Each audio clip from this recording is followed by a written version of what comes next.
So, how are you? I'm good. How are you? I'm doing well. So I just want to introduce you that we've known each other for how many years now? Um, Maybe eight, maybe 10 years? 10 it, years? I would say eight Eight, yeah. because I think you reached out to me before yeah, I don't want to mention the group and the company. So Right, right. yes, I would think it was 8 years. I would Eight, say yeah. it was 8 years. Yes. Right. Yes. And a lot has happened throughout that 8 years, which we're gonna talk about later. But first I wanted to ask you about your journey as an immigrant because we've talked about this before, and I've just always been amazed with your story of the things that you went through getting to where you are right now. Okay. And that's what I wanted you to share. That's a long story, but I'm going to go. So I born Oh. and brought up in India. Mhm. Okay. I'm like a lower middle class.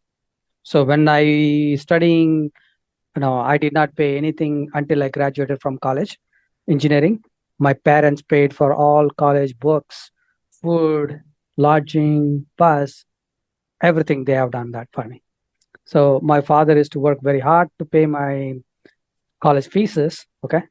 And also sometime again, I want to share to people that, sometime I don't have money to pay for my exam fees. So what we do in India is we sell blood, like for example, right? So I do go went and couple of times, sold my blood for not a lot of money, for some money to pay for my college. So that's how I born and brought up. And I was not very great in studies. I'm like, I would say, like, I'm kind of a average student, right? I'm not like gold medalist or anything, but I struggle a lot. Then, I found a job in India, work for very low salary. And initially it was very hard to find a job. As you guys know, India, right? There are a lot of people. I went there and, went to many companies for 6 months after graduating. And I asked for them, hey, give me a job. Nobody said no job, no job.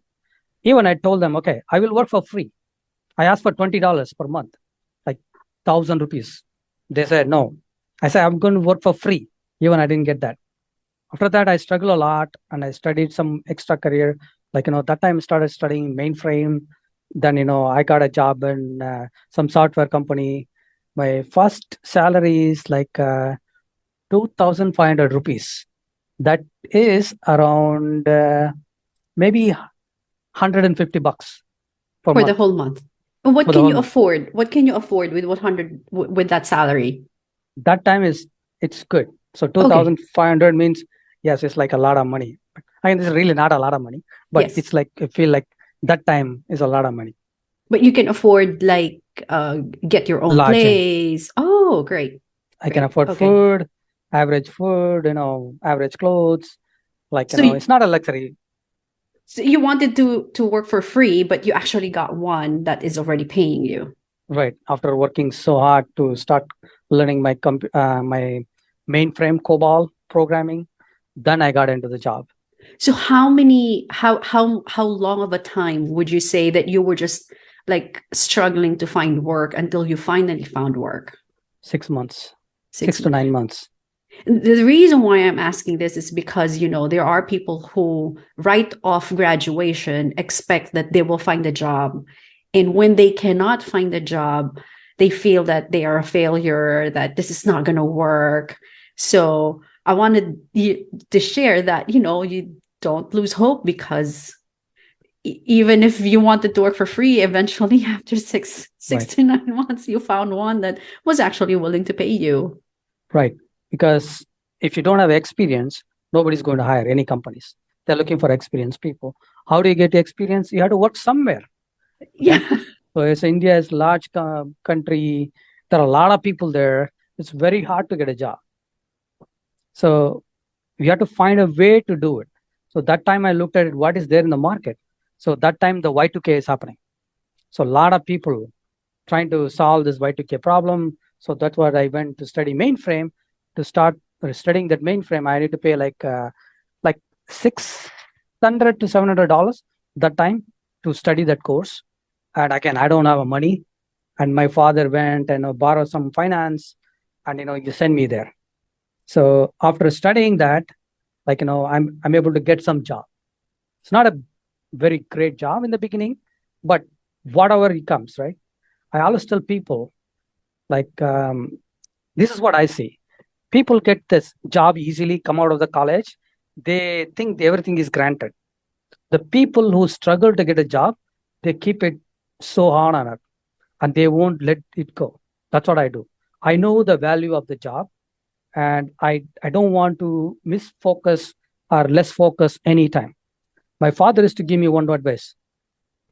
Getting a job is tough, and keeping the job is tougher. Okay. And also he will give me one advice I want to share to everybody. If somebody get a job like cleaning the toilet, okay, cleaning the restroom. So people go in the main restroom, right? Like an airport, office. If the restroom is clean, nobody is going to appreciate. Okay. If restroom is not clean, people say, hey, that somebody has the job and they didn't even clean this properly. So the advice he gave me is, whatever job you get, do it 100% satisfaction. Even that is cleaning the toilet, clean it right. Don't hate your job. So that's one of the biggest advice I got from my father. So it's not about what it is that you do, but having the respect for yourself for doing whatever it is. Right. What and your job is. Love it. Because I see a lot of people saying, oh, I had Friday, I had Monday. Oh, but everybody expect the paycheck, right? So my question to all of them is, if you don't like the work you're doing, you are not going to deliver 100%. Try to get a job which you really like it. Then you will give more than 100%. It's good for the company, it's good for you, it's good for your health. Because that's what I see in people. They will just come for pay to paycheck. I've seen so many people, they join like 30 years, 40 years. In some companies, even in my company, they are world lowest level. That's it. They will come and they'll do minimum work and just they will go on. I've seen them because I kind of felt them. I won't say sorry for them. I kind of feel that they're not trying to do for helping them itself. Right? If they do some good job, they will get promoted. They will get good job, they will get promoted. They will get more money, right? And also more satisfaction. I do ask one person, hey, you're doing the same job again and again and again and again. The answer I got, buddy, I'm here for a long time. I'm here for the paycheck to paycheck. That's it.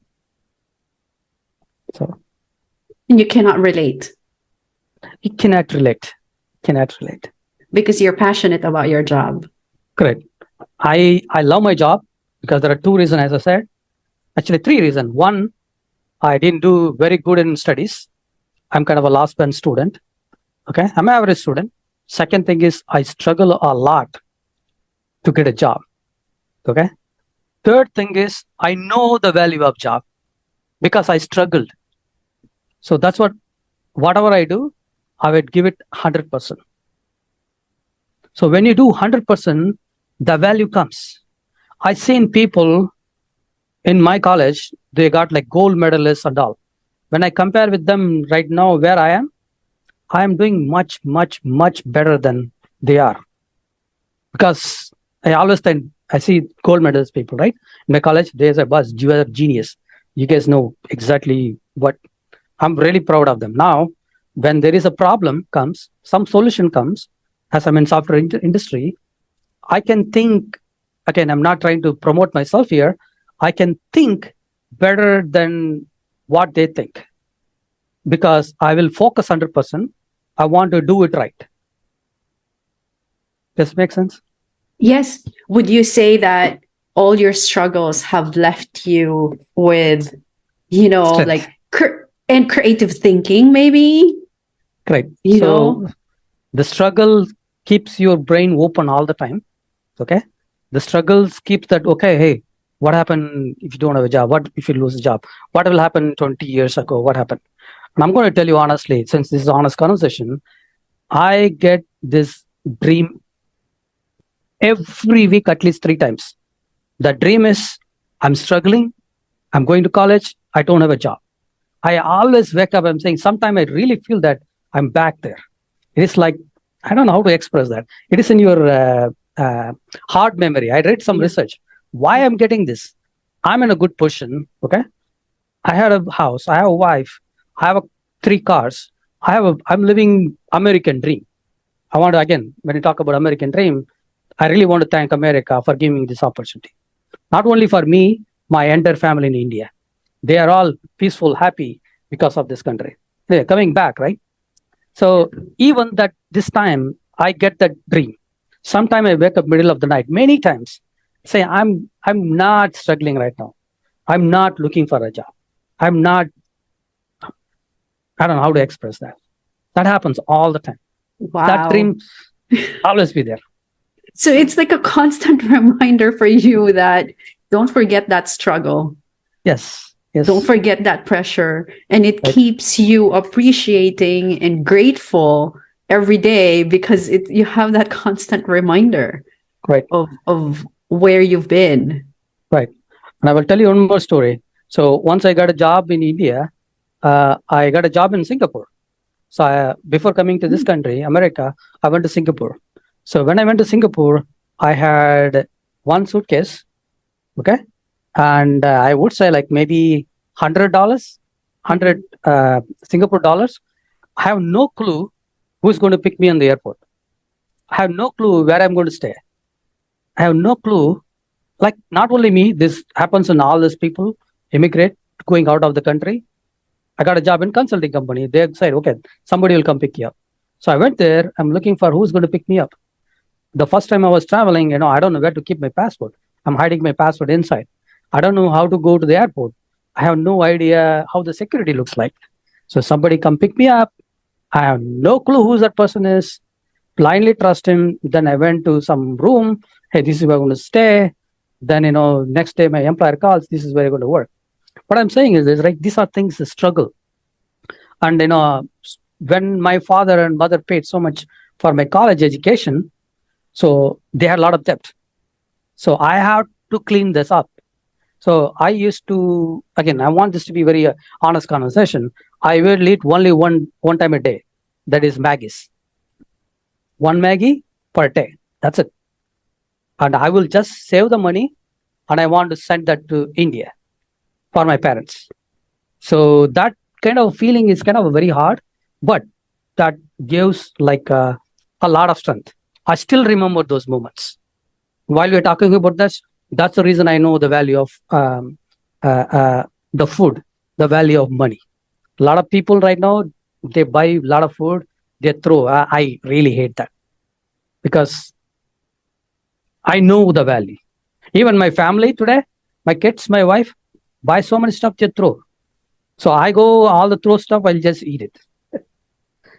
Yeah, I love leftovers. Leftovers. Because like it's hard for me to throw away food. I think also it could be cultural because like me growing up as a Filipino, they will always say you can't throw that food because there's a lot of people in this world who are hungry and you can't just throw that away. And that's why we grew up like putting away leftovers and then eating it again. And when you go to a Filipino party, they will always pack the food for everyone to bring home because we cannot throw it away. Yeah. Yeah. In America, I know there's a lot of food. Who are listening, who is hearing this conversation, I want you guys to go and take a second and just do Google search. How many kids dying for hunger in this world? You will be amazed how much people. Just Google search on how many people in America don't have food to eat 3 times a day. Just do the research. It will take 2 minutes. It will definitely change your attitude wasting food. And surprising, you said oh, Google it, like how many kids in America are not eating, because people are going to think, because you are in the United States of America, because this country is so powerful and has a lot of money, how can kids go hungry? I But yeah, just want you guys, I know the number, but I want you guys to go and spend 1 minute for us. Not 1 minute, 30 seconds. You will get the results. It will be amazed the number. and to think, if that is here, how much more in the countries where they are really poor, Right. right? So- The really poor countries, there are even more people who are hungry. Right. So last time I checked, like almost like around 150 to 200 kids die every hour or every minute for hunger in the world, entire world, Yeah, entire world. that's A a lot. lot. Right. That's a lot. Yeah. And that's why you have that conviction. You have that strength because you went through all these struggles. So Correct. going back to your job, had you always wanted to be in technology? So that's a very good question. So I struggle a lot, as I mentioned. I didn't get to find any job. So that's what I completely switched on to technology. And this one thing I did. So after graduating my college, I threw the book saying that I'm not going to study anymore. Okay. Still now, after that day, I'm still studying. Okay. I know you even teach. Yeah, I'll teach. Yeah. So technology, in my opinion, technology is a very good field. If you're listening for what career you want to choose, technology is very good because as long as you think broader, brighter, tighter, then how do you solve the problem? That's it. It's all about how do you solve the problem. So a lot of people go away from fire if the issue comes in production, like in a production support, like in a big issues comes, people run away. But I go and fight with that fire because fighting with the fire is going to give your brain more work and it will make sure your brain works. So there is only way I can test my brain, it still works when I go to production issues. Because there is a customer impact. We may be losing millions of dollars, right? How quickly you solve the problem? How do you bring the back to the business? There will be a lot of pressure. But if you solve that, there are two things. One, you will get the credit from the management. Second thing is that you will still think that your brain is working. Ah. So you have to test. You have to test. And that's your thirst for knowledge, that Correct. you always want to improve, you always want to learn. Right. And you don't stop doing that. Right. So one other thing where my strength is the technology. Not, I won't say technology. One of my biggest strength is never, ever, ever, ever give up. That's it. Try it. Maybe you cannot solve the problem on day one. Try it day two. Try it day three. Try it day four. You will get it. Because when I started my yearly career, people will complete their coding in 3 hours, 4 hours. I'm new to that. I cannot compete with these people.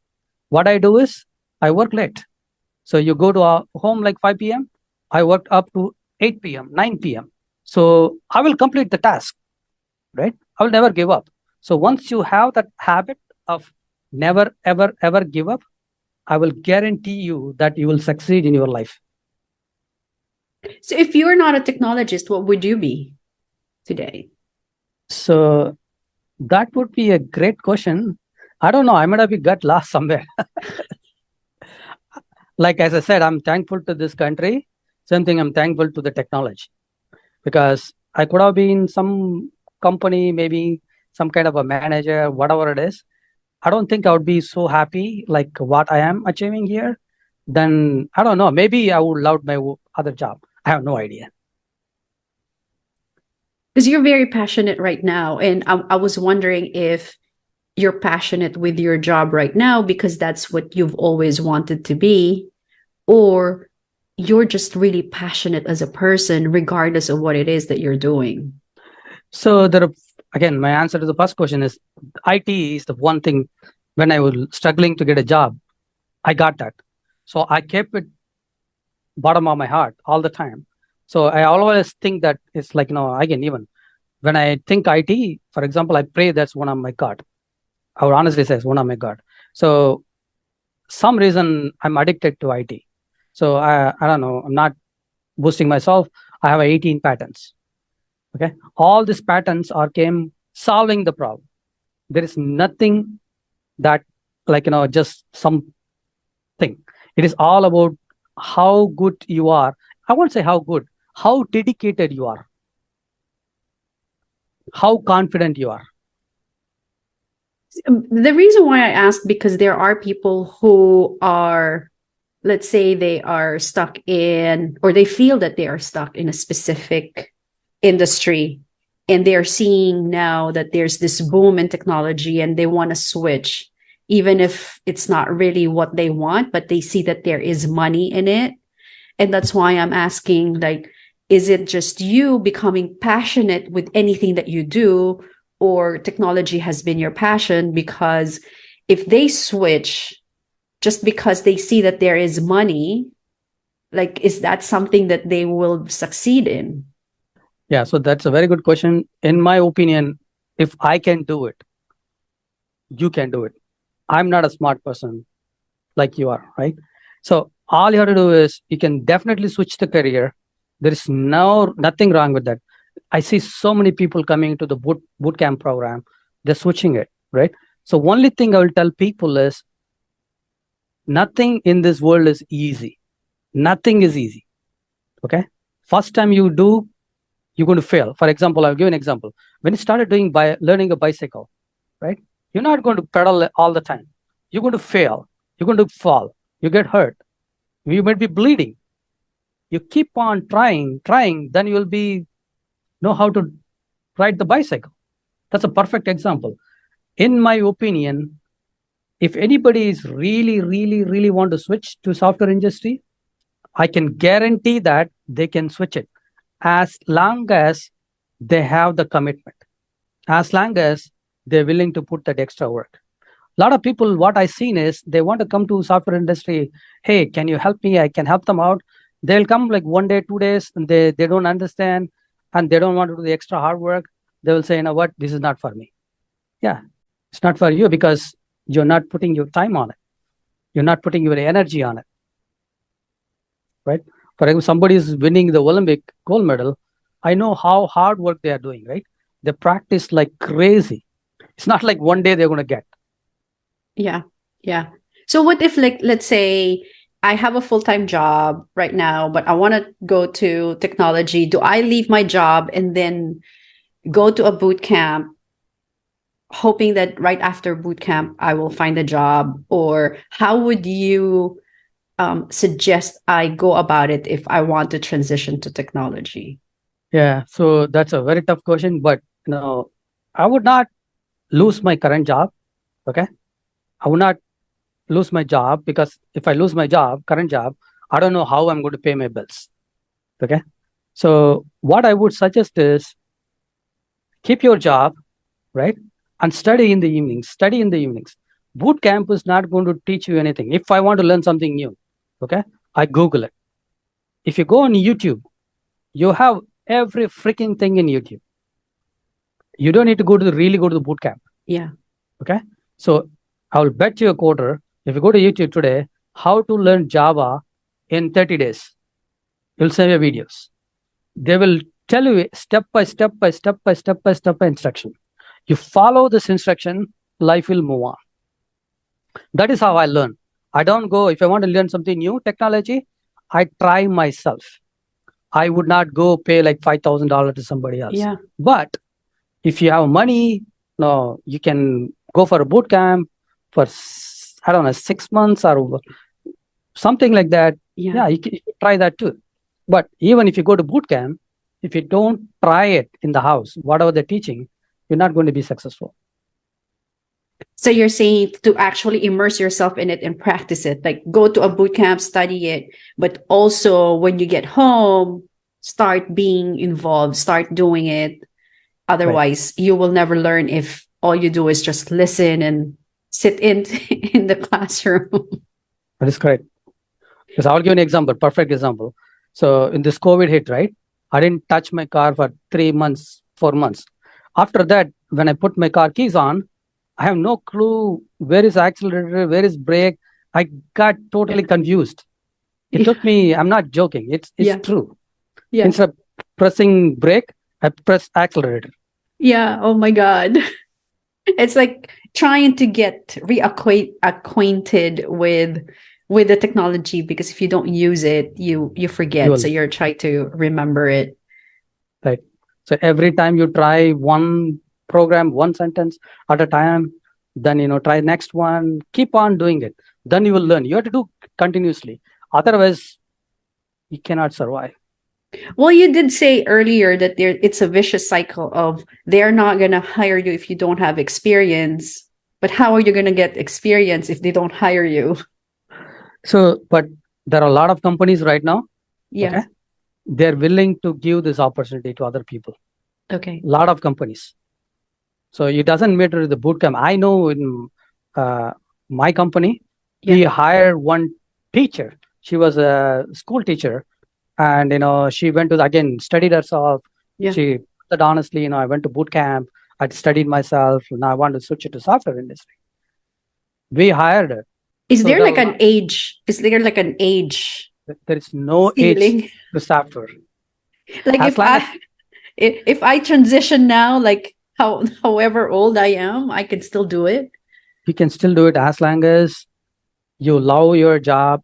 If you love the software, you can do that. As long as so software is one of the, in my opinion, it's easiest things to do because you're using your brain. That's it. Well, easy for you to say. Some people don't want to use their brain. Yeah, that's I see a lot of people working very hard, restaurants, McDonald's, and staying there. They make $14 per hour, like 12, whatever that, right? If they're doing a lot of hard work. Yes. Right? There is no pressure. But here, it is all about how you handle the pressure. Yeah. And also, how do you use your brain? So somebody told me that, we are using only 1% or 5% of our whole brain. Somebody told me that. Who is that? Yes. If we use all 100%, I think, I don't know. Yeah. Our head's going to be right. Yeah. a lot bigger. Yeah. So how have you changed? If you didn't leave India, can you envision yourself? What would you be if you were still in India? So if I'm in India, definitely I got the software job. Definitely I will be in somewhere in, again, I will be successful in other companies in India. I would be in some good spot. I have no doubt in my mind that, I will be not successful. It doesn't matter where you are. Okay. So whatever you get, try and use it, experience it, and that definitely you will get a credit out of that. People I get a lot of advice from people, right? In my mentors and all. Do what you can, do it 100% right, and move on. Things will come for you. So answer to that original question, I would be definitely in some big companies like Infosys or there are so many companies in India right now. Yeah. So what would you say to people who are trying to move here in the US? Is that something that you will tell them to do, or would you rather just have them stay where they are? Would you encourage them to migrate? That's a very good question. As I mentioned, America gave me a life. Not only me, my entire family, and my brother, sister. I help all my siblings, sister, other peoples and all. So they're all educated now. They're all having good job in India. So I would strongly encourage, this is American dream. So one of the things I don't want to share here, but what I seen in this country is, I said I worked on a couple of countries. I can go and challenge my boss. When I say challenge means, okay, give me money and all, right? If he has some decision to make on technology wise, I have a better solution. I can go to my boss, even CIO. I can tell them, I can challenge them, hey, if you do this, you're going to make like $1 million. If you do this, you're going to make a $10 million. Okay. In this country, it works. They will listen. This country, one of the things is they don't look for your color. In these companies, I'm talking about all these companies, right? Big companies, they don't look for the colors, where you came from. They look for what value you bring in, right? What you can deliver. Okay, I am in a very good spot right now because they didn't look at where I came from, what I did and all, right? What I deliver. Okay. So yes, I will strongly encourage people to try. It's not going to be easy to come here, but if you come here, I think you will have a better life. Not only you will have a better life for your family, your sibling, your wife and kids and everything. I like what you said there, that you try to add value, because I also believe in that. And it's not about actually like just doing your job. You always try to look for, what value can I add to the team? What value can I add to my role? Without even thinking of, what's the credit am I going to get? Like, I don't care about the recognition. I don't care about, people knowing about my name. I just want to add value to what I'm doing. And I think when you do that without thinking of what you will get in return, the respect grows organically. Correct. Without even thinking of it, without even asking for it. People see how you are selflessly just adding value to the team, to the people that you are working with. Correct. So regarding, if I'm gonna ask you about some personal questions is shifting from the career. So how are you different that you are here in America? How am I different? One thing I would say is, when you say different, can you elaborate? What do you mean by that? Well, like, what changed? So the main thing changed is I have a car, house, money. I have 401k. No, I'm pretty well settled at this time. Okay, if I want to retire today, I can do it. Okay, that one perspective. And other thing is like peaceful life, right? Second thing. Third thing is like, here everybody's treated equally. As I mentioned, I went to other countries. I don't want to share that name, country names and all. They kind of are treated separately bad to the people, because they will say, okay, I'm the boss, I'm the one here, do what I ask you to do, right? That is good here. I always belong that, again, I'm born and brought up in India. I always belong that this is my country. So I'm citizen here, right? So there are so many other countries like, Dubai and all, like, you can go and work there and they will never give you a citizenship. And what I hear from them is, you cannot buy house, their property and all over there. You can make a lot of money, but they will not give you citizenship. Here, I got my citizenship. I can go and elect a president. So those are things is changed here. And this is such a cliche question of, what would you advise your kids? Oh, let me change that into, what stories of your life are you proud of that you always tell your kids? So my kids were born and brought up here. Yeah. Okay? They are Americans, first generation. They never listen to me, honestly. They don't know the value of money, and they don't know, they think everything is granted. But when you say they don't know the value of money, what was your role in that? So as Indian, not only me, a lot of Indian people has one Indian parents spoil their kids. I'm going to agree to that statement because even my wife spoils my kids like this. I didn't had that when I was in India. For example, I never had a TV in my house. I never had a fridge in my house. I never have a phone. I never have a bicycle.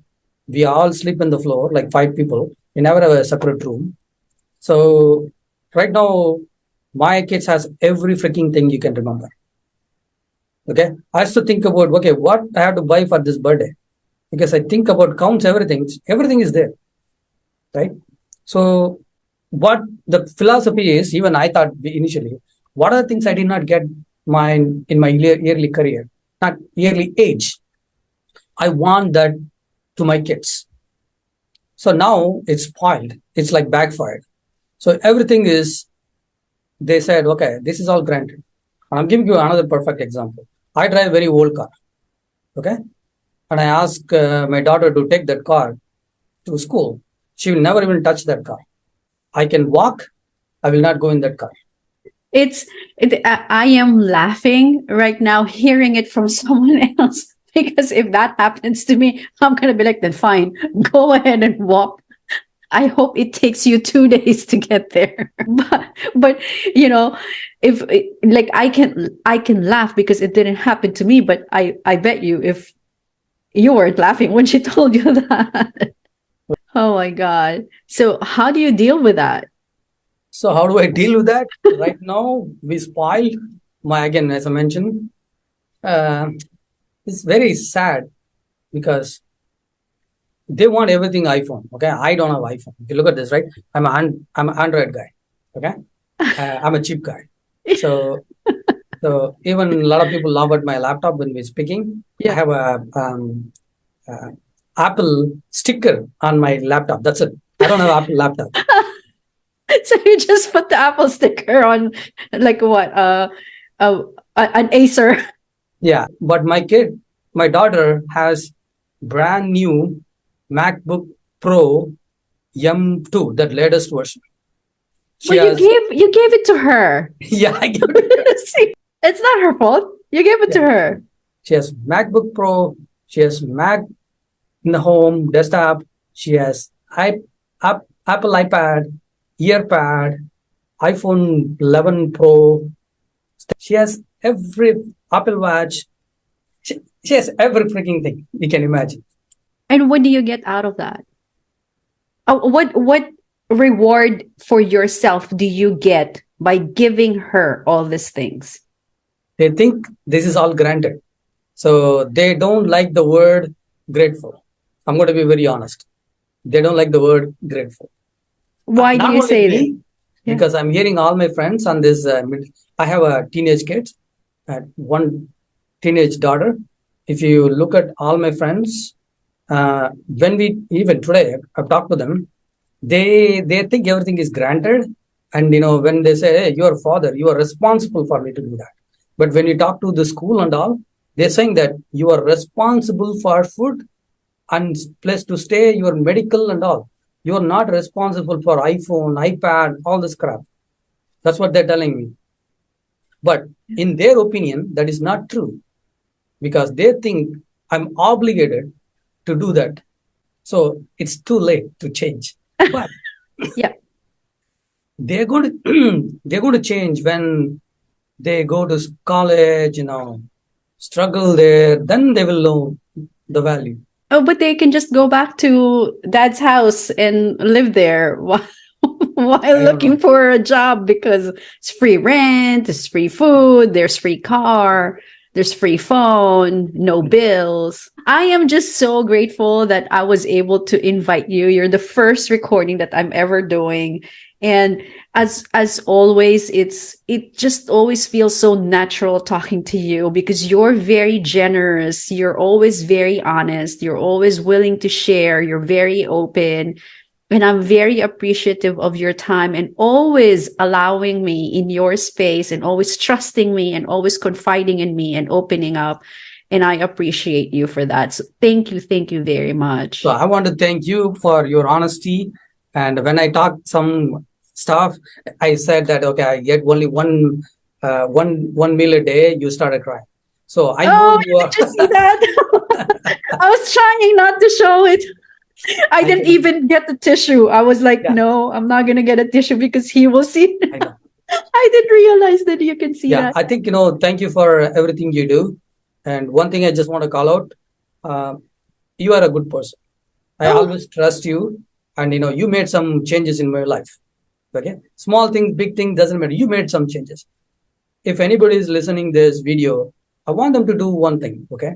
I know one thing I want to say. So when this corona happened, okay, what I did is anything I can do. I spent like not a lot of money, maybe $5,000 like in 2 years period in India. I didn't do a lot of stuff. I just bought a rice bags. All the poor people. Okay. Wherever there, we give them a, okay. When I went visited India, 2, 3 people came to me and said them, thank you so much for feeding us for an entire month. So that took me so happy. It's $5,000, not again for entire 2 years. So what I'm recommending is that has a lot of good energy.